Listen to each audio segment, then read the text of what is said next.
আমরা কি এমন প্রধানমন্ত্রী চেয়েছিলাম? খুন হয়ে যাওয়া সেই মেয়ের বাড়িতে গিয়ে তার মা বাবাকে এমন কথা বলবে? আমরা প্রথমে সবচেয়ে আগে যেটা এই মুহূর্তে আমরা করতে চাই সেটা হচ্ছে যে এই অন্যায়ের সাথে যে জড়িত তার বিচার আমরা আগে করতে চাই।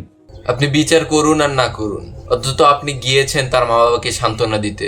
এমন প্রধানমন্ত্রী আমরা কোথায় পাবো? তবে আমাদের স্বরাষ্ট্রমন্ত্রী, তাকে কেউ পছন্দ করে না।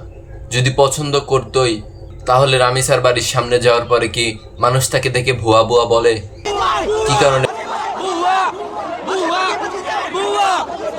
কি কারণে বলেছে দেখবেন, দেখেন উনি কি বলে। আমরা এখন মধ্যযুগে নাই, আমরা আধুনিক যুগে।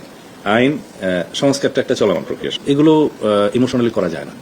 যেখানে খুনি নিজেই স্বীকার করেছে সে খুন করেছে, সেখানে আর কি আইন লাগে? একটু বলবেন জনগণকে। আপনি একটা বিচার জনগণের কথা অনুযায়ী প্রকাশ্যে করুন।